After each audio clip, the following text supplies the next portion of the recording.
And thank you everybody for joining me today. As Andrea mentioned, I'm finishing up my PhD in wildlife ecology and conservation at the University of Florida, graduating in just a few short weeks. So I'm very excited about that. I've been living down in Florida for a little over 6 years now, and a lot of my time has been spent living on cattle ranches, one ranch in particular that I'll talk about, working with pigs, also spending a lot of time tromping around in the wetlands. So let's get started. All right, so what I'm going to discuss today are the results of my dissertation.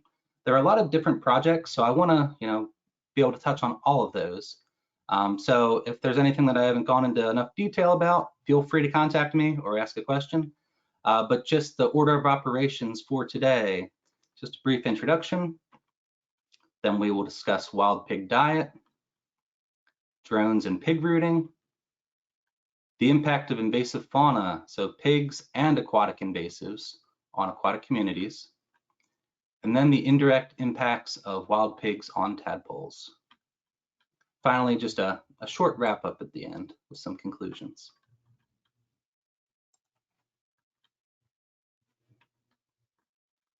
All right, so where does wildlife conservation and management occur?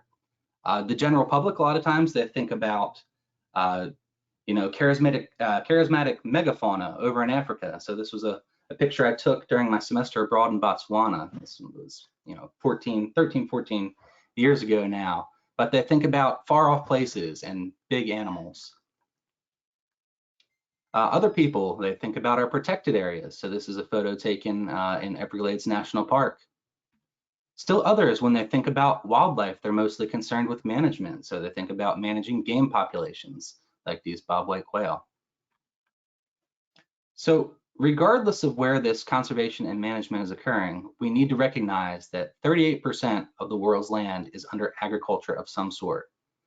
And the majority of it is rangeland. So 26% of the world's land area is considered rangeland, where some species of livestock, whether it be goats, cattle, sheep, are being grazed. So in Florida, rangeland accounts for a pretty large percent of the state, 1/3 of the land area, or 12 million acres. So for those of us living in Florida, it's urbanizing rapidly, developing really quickly. It's projected that by 2060, Florida's population is going to double. With that, over 120,000 acres of ag and 109,000 hectares of natural habitat will be converted. So knowing that the state's urbanizing rapidly, knowing that we do have a lot of rangeland, wildlife conservation and management in these agricultural lands, particularly rangeland, is critical. So just a brief history of ranching in Florida. Cattle were introduced in the 1500s during the DeSoto expedition. So many of us have probably read A Land Remembered. If you haven't, I highly recommend it, but that chronicles some of the cracker cowmen of the 1800s. And even today, Florida is home to 5 of the top 10 cow-calf operations, and it's a $3 billion industry. All right, so at the same time that cattle were first introduced into the state, pigs were as well. So they were also introduced during the DeSoto expedition. Certainly they weren't occurring in the densities that we see them today up until recently. But over the years, I've participated in a lot of pig work since being here. Pigs in the United States are an invasive species. So like I said, they're not natural or native to the United States. They're brought over from Europe and Asia, I guess Europe in this case. But they're classified as one of the 100 worst invasive species. There are lots of impacts. And one of the primary impacts to a lot of different resources is from their rooting behavior. So I'm sure that many of you have seen hog rooting before. So this is a video stitched together from one of our game cameras at Buck Island Ranch. So bear in mind, this happened over a few nights, but if you are looking at the timestamp, they were only there for just a little bit of time each of those nights. So you can see how quickly pigs can disturb an area.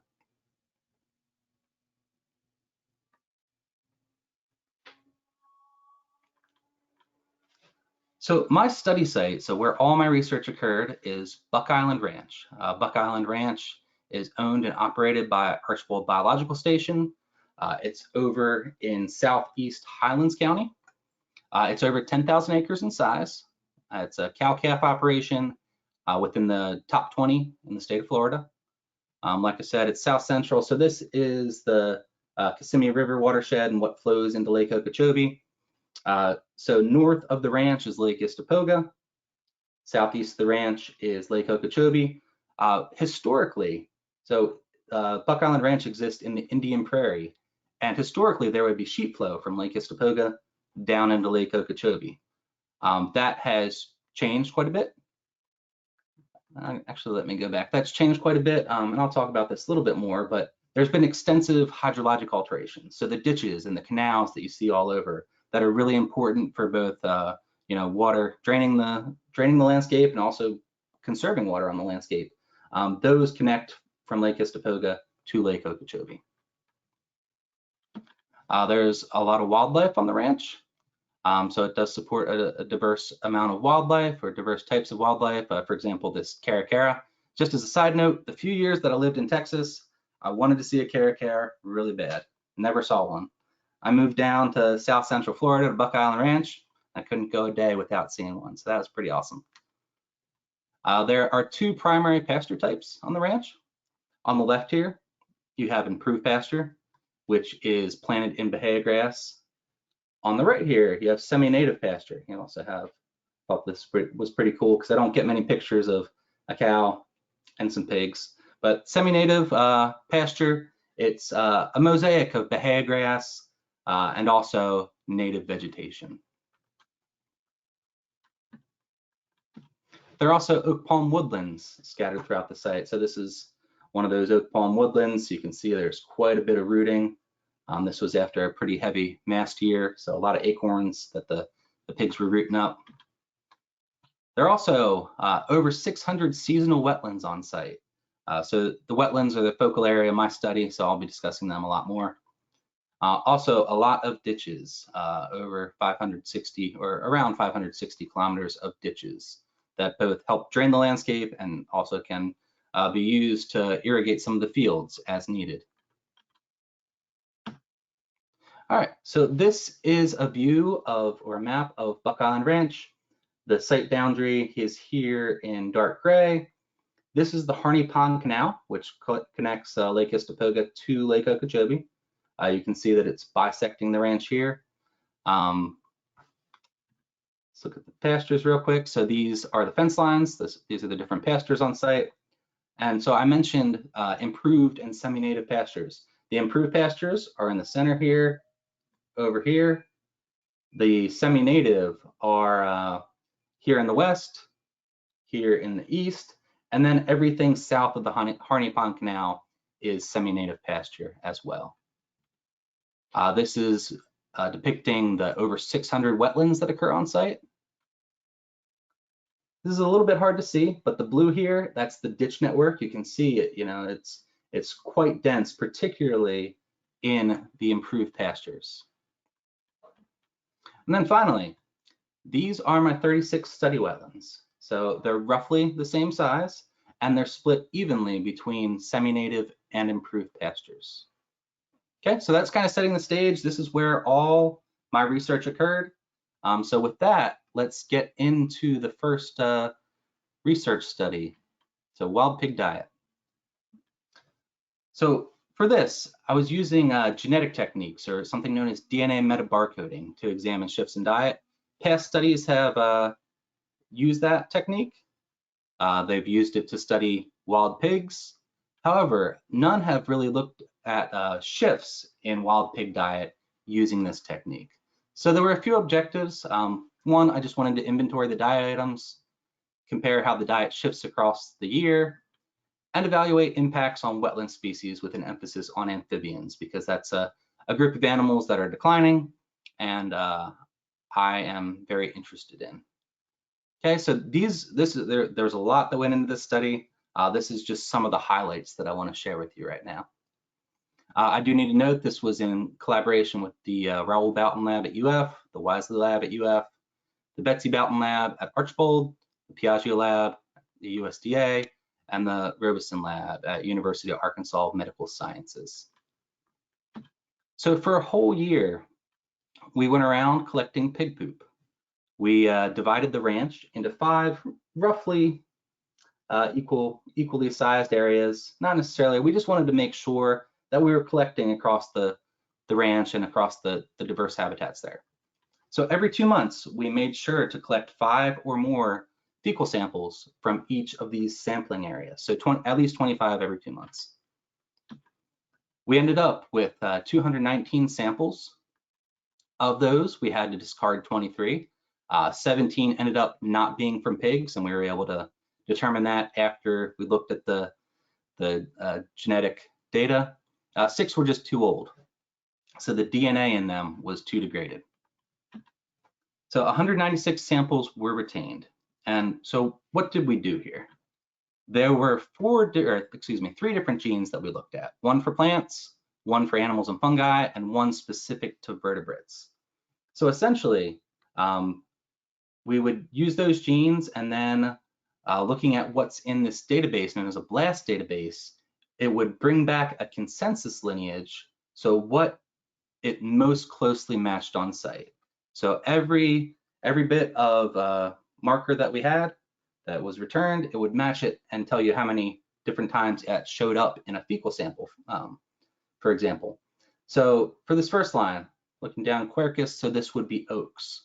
But what we had to do was review each of these lines. We couldn't just say, okay, well, I mean, oaks is an easy one, but going through, we had to actually confirm that each of those species could occur on site, because it's only going to be able to match what's closest in the database. So if you know what it actually isn't in the database, it's just going to bring back the closest match. So we had to go through the primary literature, we had to review each line, and then identify to the lowest taxonomic level. Any that we couldn't identify to family, we just discarded those OTUs, which stands for Operational Taxonomic Unit. We also removed pig and human OTUs from the ones that were specific to animals and vertebrates. And I'm not going to get into this too much, but there were other taxa that were excluded immediately.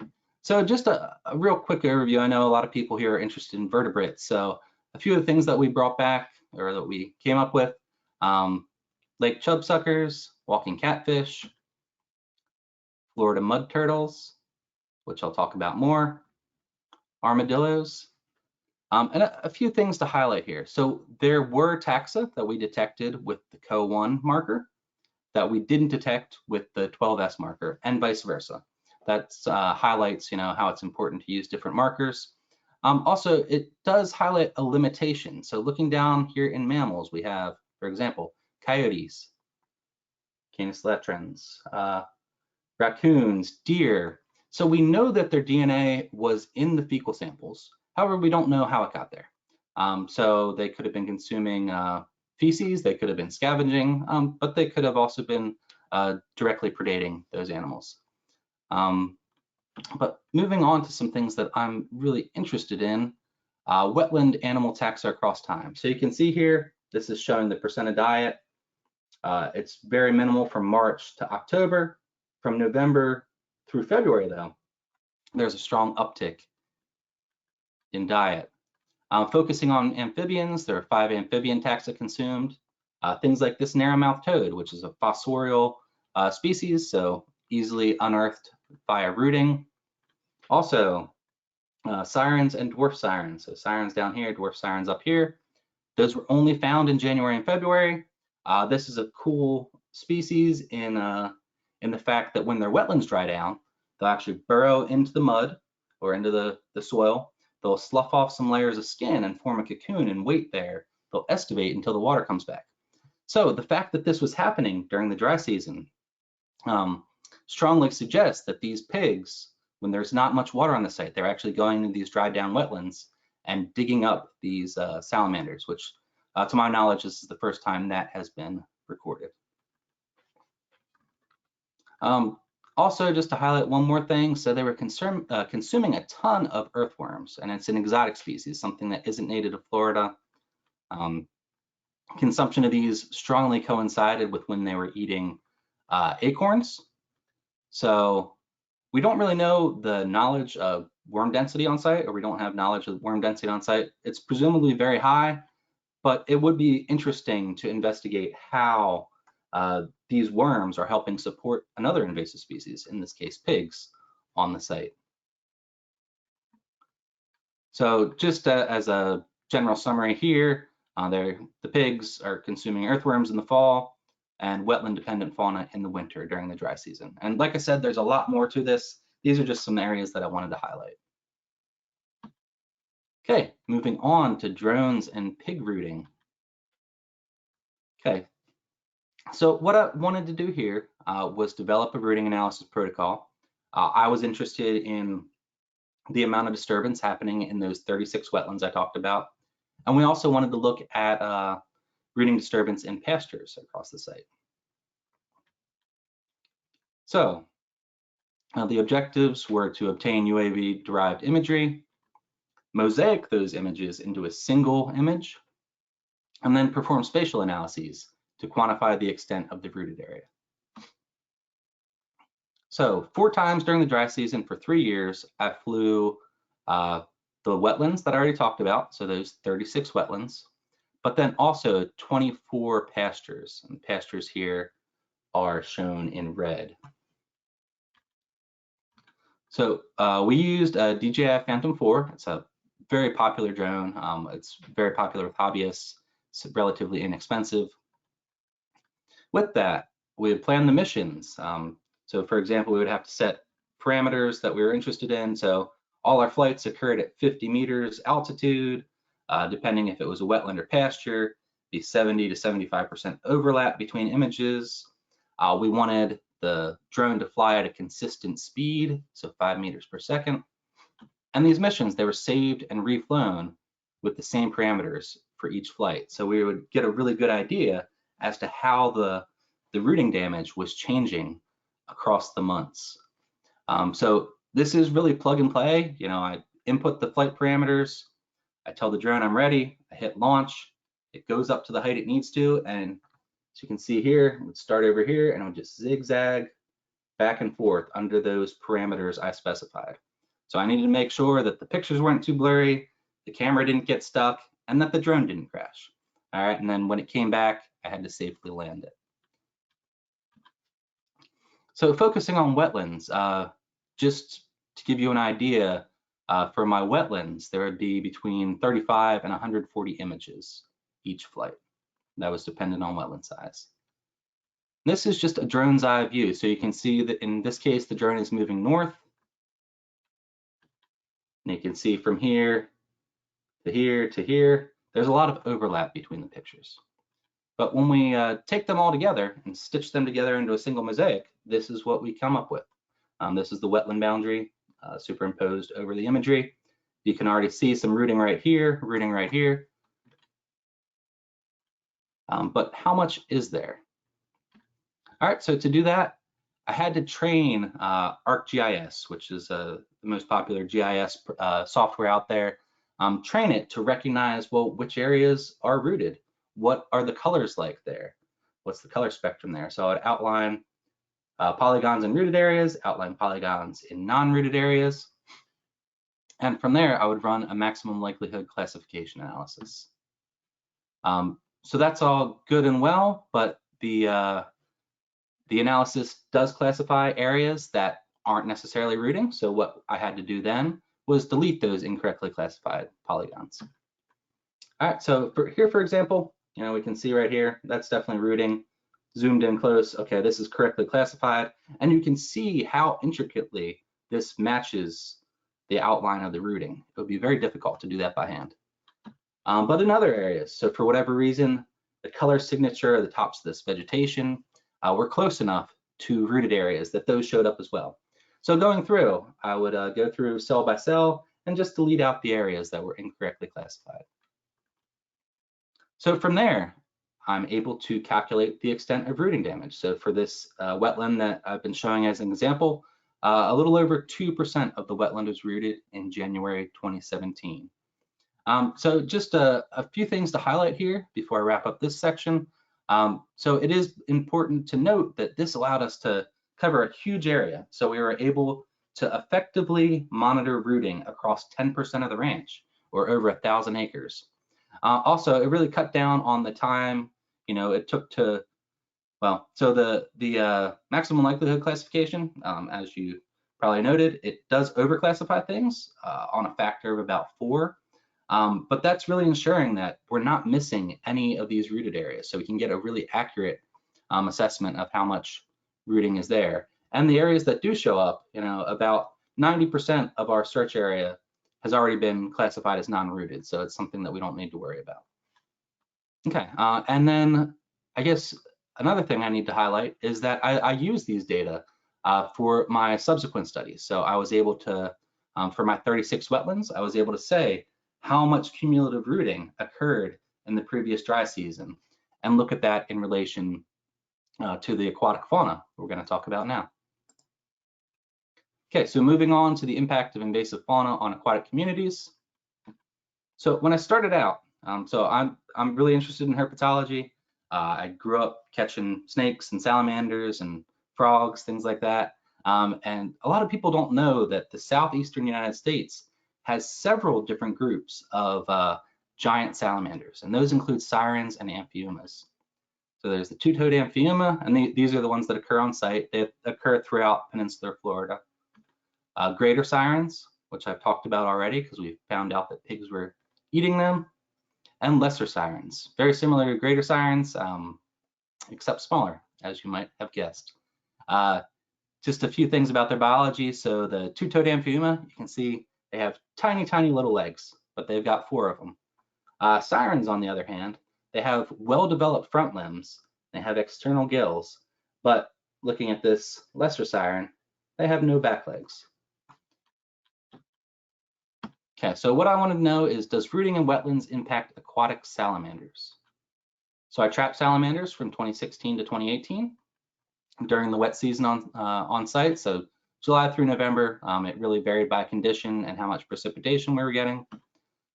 There were 15 crayfish traps randomly placed in each study wetland.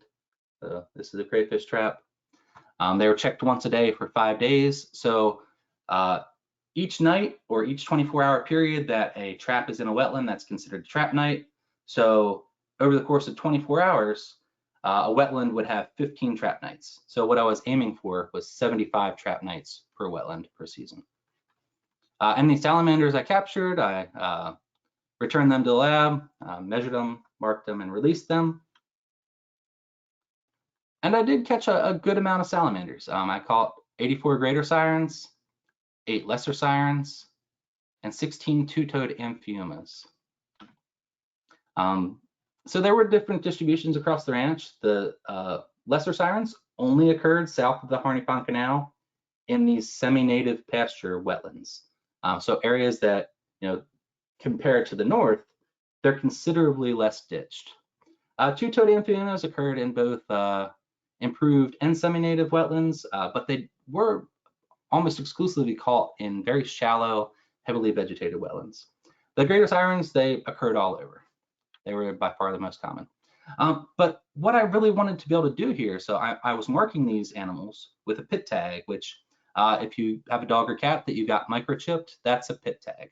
So I was pit tagging all of these animals, but I didn't recapture a single one, which one of my committee members cautioned against that. He's like, you're probably not going to catch any or recatch any.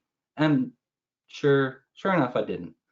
But that was okay, because while I was checking these traps, I was recording all the taxa.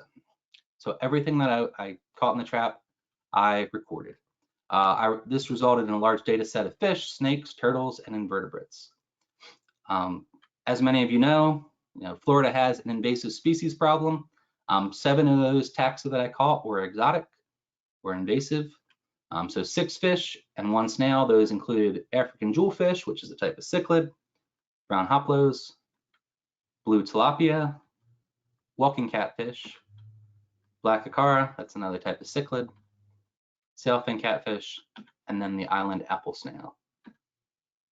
So what I really wanted to do then, once I realized that I had all this information on other invasive species, not just the amount of pig rooting, was see how both invasive species and the different landscape factors were influencing these communities. So in total, I tracked 37 different taxa. There were over 15,000 individuals, over 7,000 trap nights. And here's just showcasing a few of the things that I caught. So crayfish, by far the most commonly captured organism, which, that makes sense. I was using crayfish traps, so they were designed well, they worked well. Striped mud turtles, eastern mud turtles, mud snake. These actually, I only caught 2 of these, I believe, and they specialize on actually eating those giant salamanders, on Amphiumas and sirens. They're very cool. So what I wanted to do was conduct a multivariate community analysis. Like I said, I wanted to look at some environmental variables, but then I also wanted to look at exotic species variables. So how much of the wetland had been rooted. Then also looking at the relative abundance of the most common invasive species. So the apple snails, jewelfish, brown hoplows, walking catfish, and blue tilapia. So this map is just showing my study wetlands in red. So there were a few things. I'm not going to get into the environmental variables in detail, but one of the things I looked at was distance to permanent water, which that was the Harding Pond Canal, or this pond right here. All right, so running something called an NMDS. This is not a very pretty figure, or these 2 figures aren't very pretty. As you can see, there were 2 wetlands here, so each point represents a wetland. 2 wetlands really skewing this. It turned out they were the same wetland from different years, so that was censored from the analyses, and we get a much better looking figure. Okay, so a few things to point out here. So blue, this blue-green, I actually don't know colors very well, I think that's blue, is semi-native, and the pink is improved. So within here would be points representing each of those wetlands. And all the semi-native wetlands are contained within this polygon. All the improved wetlands are contained within this polygon. You can see there's some overlap, but there's pretty good segregation between the native communities that are in there. So in gray right here, these are the native species. So things like, remember I said how lesser sirens, they were only ever found in semi-native wetlands? Well, they're located over here, firmly within semi-native wetlands. Other things like ram's horn snails, water scavenger beetles, they were only ever found in improved wetlands. Now in black right here, we have the variables. And so this is grouped together. This is my trap data from 2016, 2017, and 2018. But some of the variables that most impacted these communities was the presence of apple snails. This isn't to say that apple snails necessarily were preying upon amphibian eggs, although they do. Rather, the abundance of apple snails was a better predictor of, say, where in the improved pasture the wetland was, how hydrologically connected it was. Some other things like year. So year was important. There was a variation across year, and I'll talk about that. But I analyzed these data another way. So I specifically wanted to take each of those 5 invasive species plus rooting and see which specific native taxa they were impacting. So what you can see here, this is a table. I use this package called MVAbund.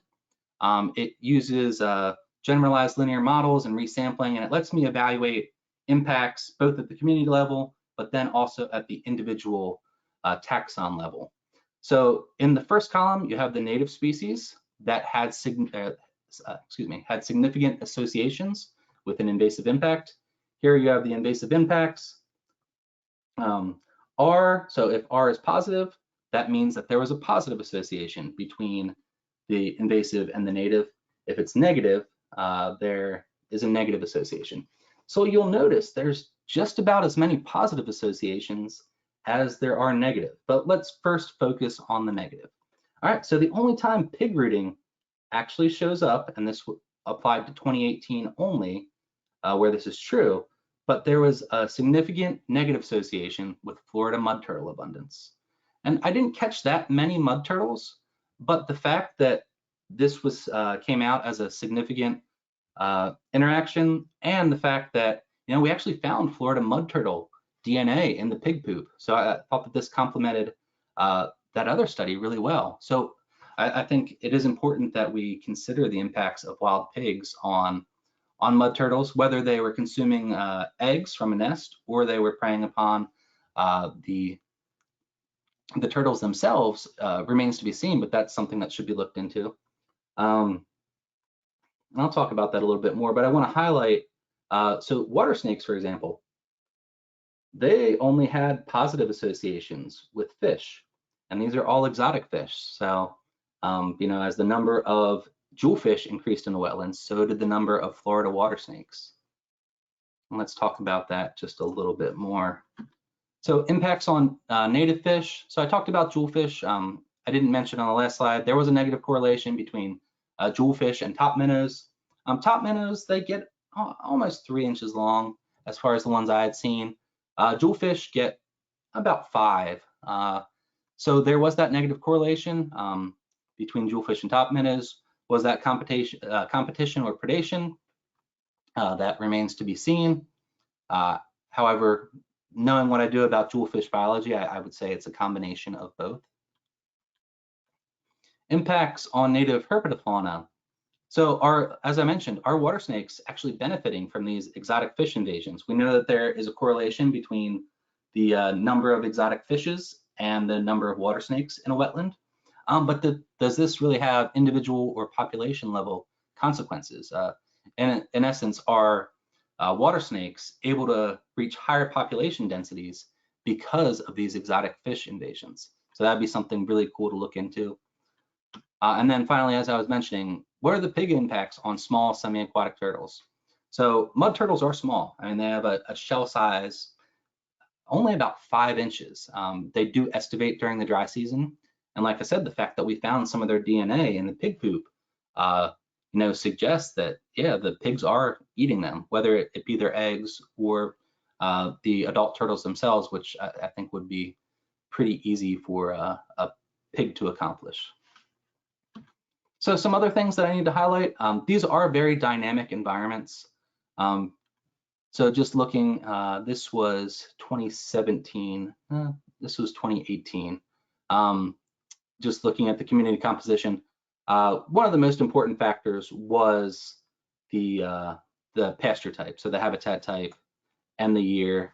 No 2 years were the same in hydro pattern, and you need to remember that these wetlands, in a normal year, they are drying out completely. So there are some things that can stick around and estivate, things like the sirens, which I discussed, apple snails, crayfish. But the fishes, for example, they need to recolonize these wetlands every year. So hydro pattern is really important in that, for example, in 2016, the wetlands didn't dry out completely. So there were still fish in them from the previous wet season. 2017, we had a drought. Through about August, the wetlands didn't start filling when normally they'd be filling in June. So, hydro pattern is really important for the community composition of these wetlands. Okay, moving on to my last research chapter. I wanted to evaluate the indirect impacts of wild pigs on tadpoles. So frogs, they're cool for a lot of reasons. One, they're an important prey item. 2, they consume lots of insects.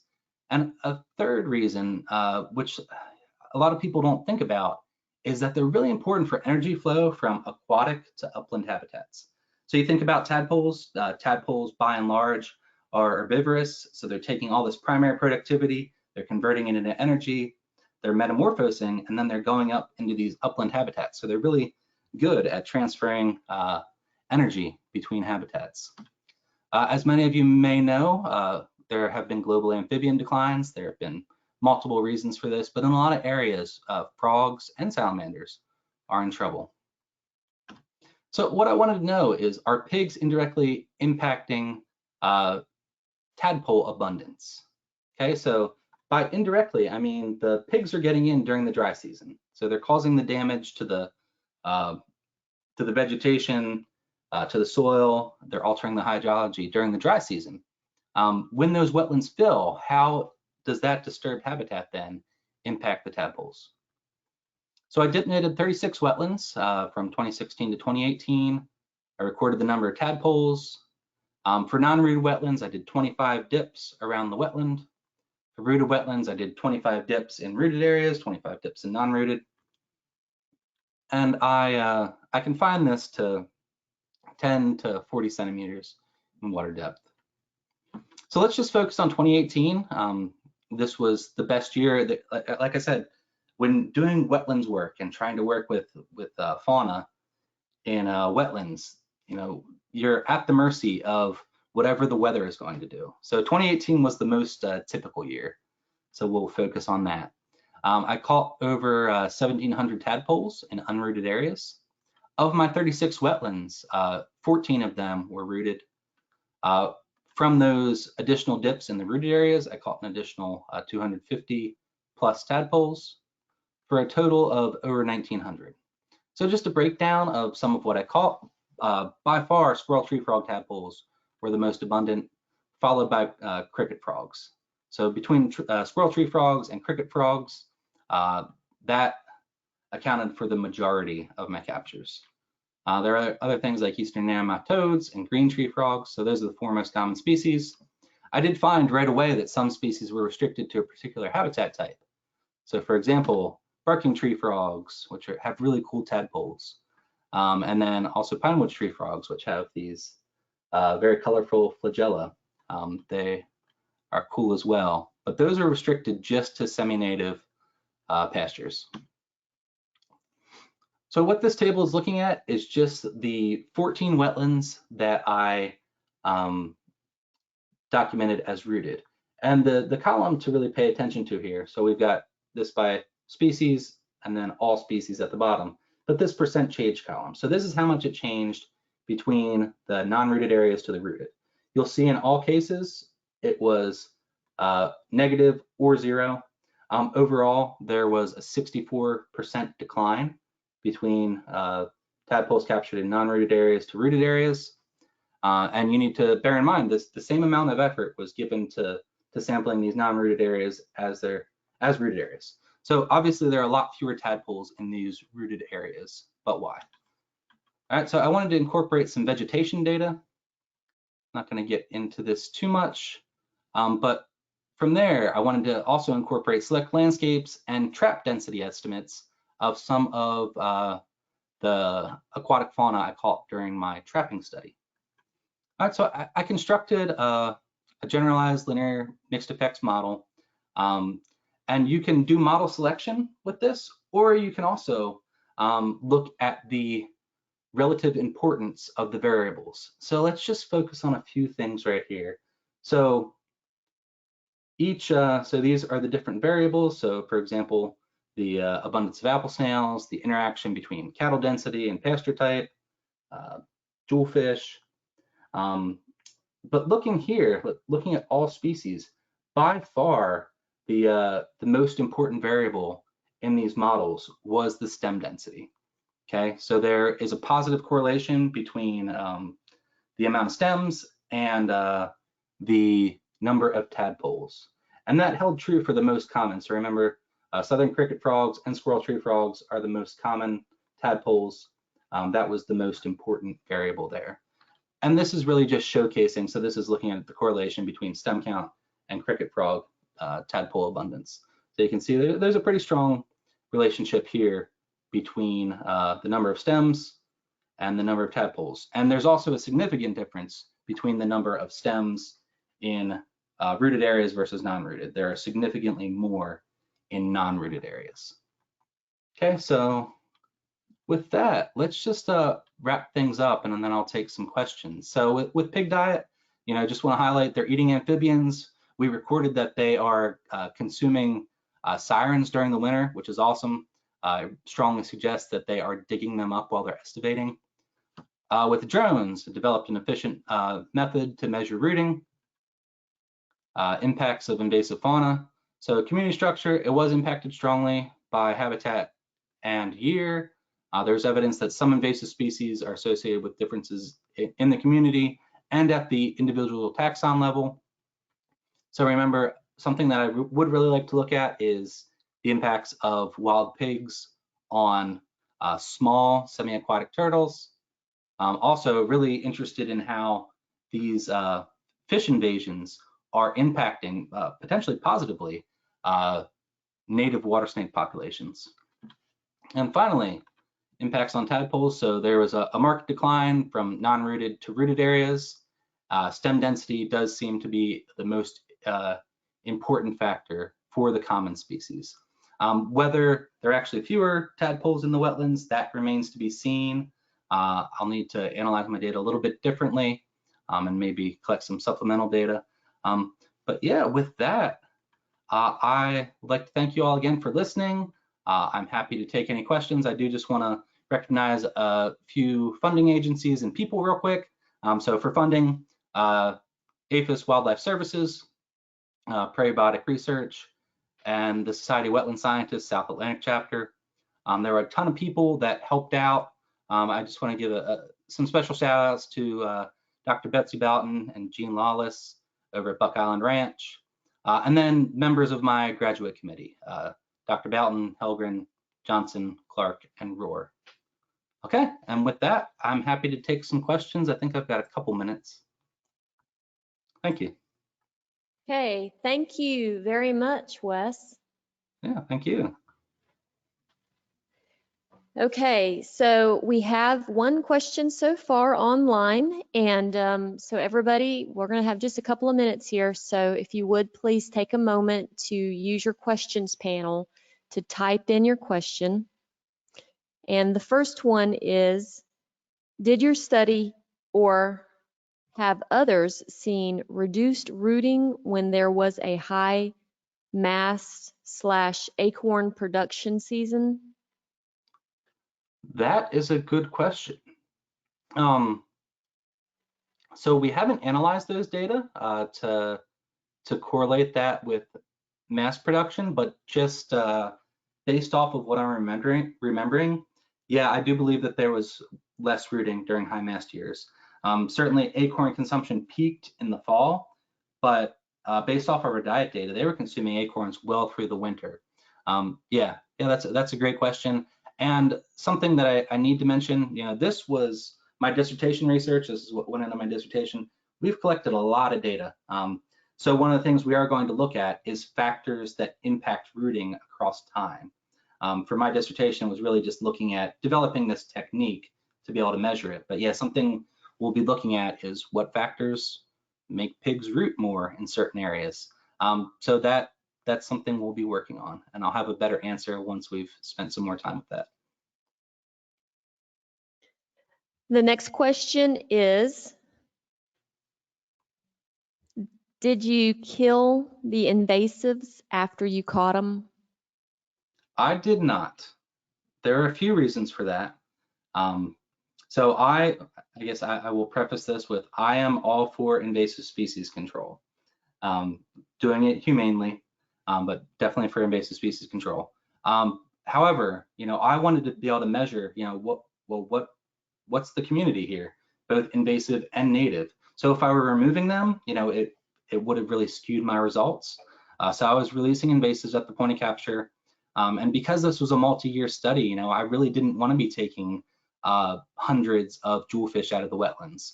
At the same time, I think it is important to note, so I caught a couple thousand jewelfish. That was the most common invasive species. With that said, I sampled 36 wetlands, and as I mentioned, there are over 600 just on this site alone. So if I were removing the jewelfish from my 36 wetlands, in the grand scheme of things, what would that have accomplished when there are 600 more wetlands that are probably equally invaded? So, for the purpose of this scientific study, I did not remove them. Short story long. And your next question. Does any pig hunting occur on the ranch? And if so, does the hunting occur more in one type of pasture than another? Sure. Yeah, so not as much pig hunting as pig trapping. So we have a deal with Buck Island Ranch in that we allow them to then sell off the pigs that we capture, because my research is in the context of a lot of other hog research going on site. So actually, one of the studies that I was involved with, we actually removed pigs from the south of the canal. We removed pigs from north of the canal at varying times, just to see how, how quickly those areas were recolonized, how social interactions changed, things like that. That said, the hunting that has occurred there, a lot more of it is in the semi-native pastures. Pigs find cover there more easily. You can see them in all pastures, but definitely more cover in the semi-native pastures. All right, next question.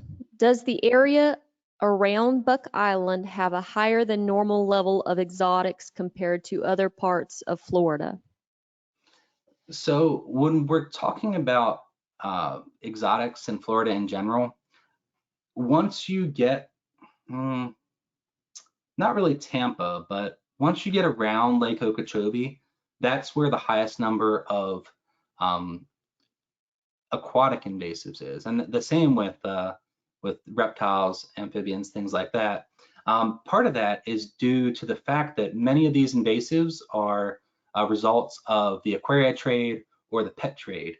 And with Miami being a major import center, and there are a ton of exotic pet dealers and aquarium or fish dealers down there, that's where a lot of the species are initially introduced. So they're making their way north, but they're attaining really high densities close to the areas where they were first introduced. So jewelfish, for example, they're super pretty fish, and they're the result of an aquarium release. But yeah, when you get around Lake Okeechobee and south of that, that's where it's highest. Certainly there are invasive problems elsewhere in Florida.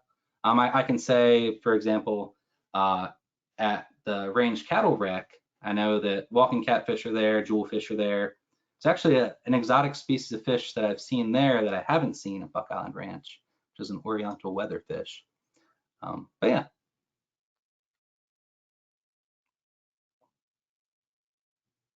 Okay, that was our last question. So, oh, I have one more. Sure. All right. How do you think drones could be used to analyze pig rooting damage more? So there, like I mentioned, the model that we used is commonly, or it's very popular. It's used by hobbyists all across the board. So some things that we could look at to get a better handle on vegetation is using a camera with near infrared technology. So we'd be able to capture a broader spectrum, and near infrared is really good for assessing vegetation in general. So just equipping a different camera would be a real good way to do it. There are some limitations with using drones to monitor these resources. So it needs to be in an open area, because if it's under tree cover, you're not going to get a good read. But yeah, I think the primary thing to do would be to just use a camera with expanded capabilities.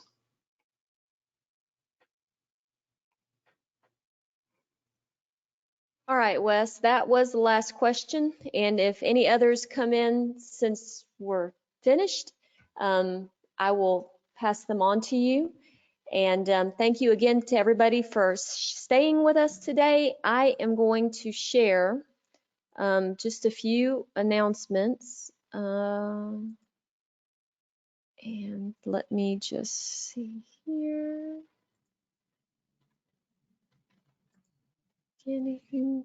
Okay, so you should be able to see my screen now, and it should be showing the upcoming Ona highlights. In January, we invite you to come back on the 12th for an Ona Weed Science Program Highlight with Dr. Brent Sellers, and he's going to be presenting broom sedge management in Bahia pastures. Then in February, on the 9th, we are going to have a guest presenter, Dr. Todd Thrift, who's with the Animal Science Department in Gainesville, is going to be speaking about cull cow considerations. So those are a couple that you don't want to miss, and you can go to our website to our online calendar to go ahead and register for those.